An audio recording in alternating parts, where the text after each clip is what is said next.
In mid-December, 15 of the strongest emigrants, 5 women, 9 men, and a boy of 12, resolved to make another attempt to break out. An old Vermont farmer, Franklin Graves, fashioned crude snowshoes from oxbows and rawhide.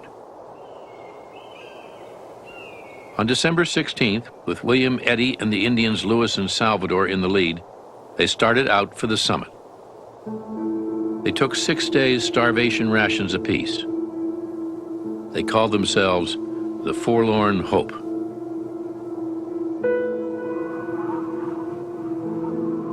With each step, they sank a few inches into the 20-foot drifts, but the crude snowshoes buoyed them up. It took 2 grueling days to scale the summit.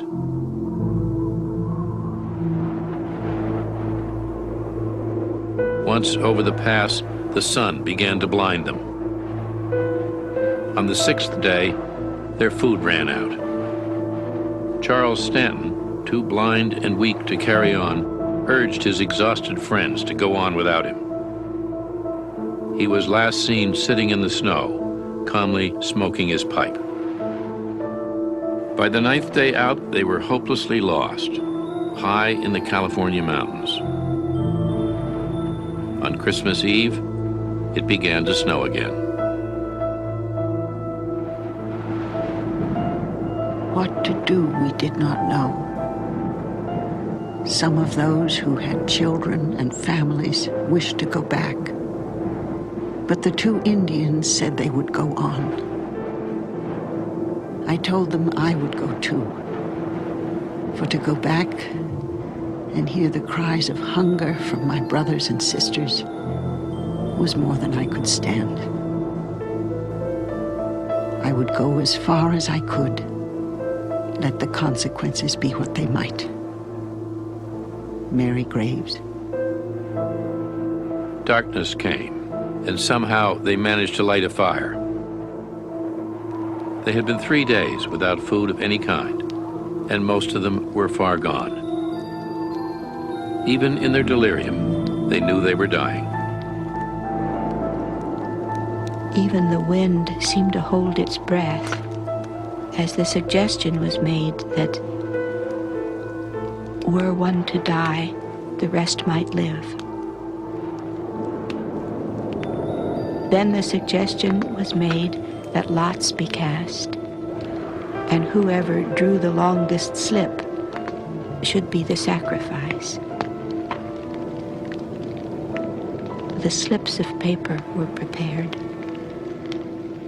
and Patrick Dolan drew the fatal slip. No one had the heart to kill him. About 11 o'clock, the storm increased to a perfect tornado, and in an instant blew away every spark of fire. The company were now engaged in imploring God for mercy and relief. That night's bitter cries, anguish, and despair never can be forgotten. Somehow, William Eddy got his dying companions to sit together in a ring and pulled blankets over them. A canopy of snow quickly covered the starving group. Antonio, a Mexican teamster, died. Franklin Graves was next. He died in the arms of his daughters, Mary and Sarah. Patrick Dolan went insane and had to be held down by his companions. At last, he slipped into a coma and died. 12-year-old Lem Murphy lay shuddering, all but dead. It stopped snowing. William Eddy crawled out of the white tomb where the dead and dying immigrants lay and managed to relight the fire. Someone cut the flesh from the arms and legs of Patrick Dolan. They roasted the meat and ate it, averting their faces from each other and weeping. Only the 2 Indians, Lewis and Salvador, refused to eat. The hideous food revived them. The 10 surviving members of the Forlorn Hope butchered what remained of their 4 dead friends, wrapped and carefully labeled the pieces so that no one had to eat their kin, and staggered on through the wilderness, cursing Lansford Hastings. 3 days later, there was again nothing left to eat. William Foster proposed murdering the Indians for food. William Eddy tried to talk him out of it, then told Lewis and Salvador of the white man's plan. The Indians stood disbelieving for a moment, then silently disappeared into the snowy woods.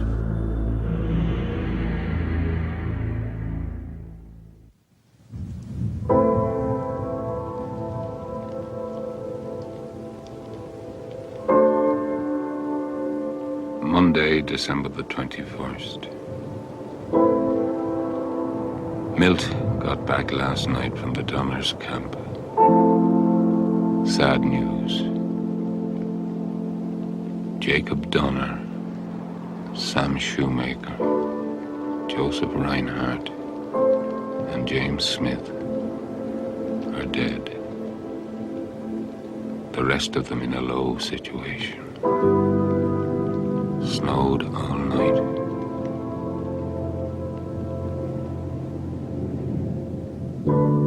Thursday, December 31st. Last of the year. May we, with God's help, spend the coming year better than the past, which we propose to do, if Almighty God will deliver us from our present dreadful situation, which is our prayer if the will of God sees it fitting for us. Amen. Freezing hard every night. Looks like another storm. Snowstorms are dreadful to us. Patrick Breen.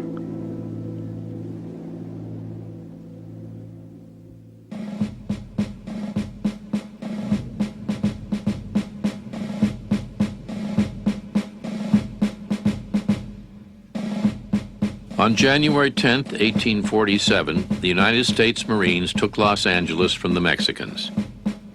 In all but name, California now belonged to the United States. With the fighting over, James Reed rushed to San Francisco to raise money and men for the relief of his family and friends.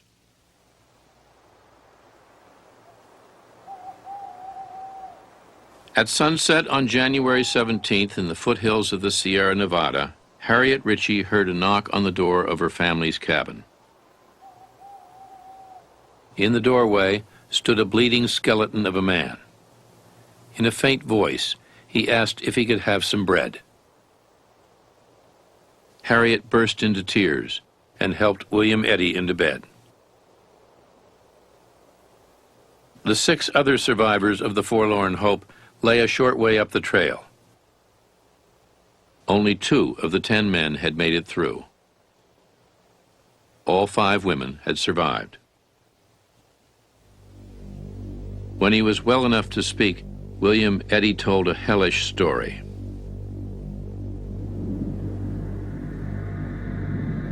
He spoke of the camp of death and of wandering 18 days more, lost in the deep mountain snows. Of Sarah Fosdick, who had to watch her husband die, then see his heart roasting on a stick. Of the bloody footprints that led them to where the Indians, Lewis and Salvador, who had fled as far as they could, were lying side by side in the snow, too weak to move. How William Foster, insane, shot each of the men through the head, and how the starving survivors used the murdered men for food. The alarm went out. February 3rd. They gave the alarm that the people would all die without assistance. It was 2 weeks before any person would consent to go.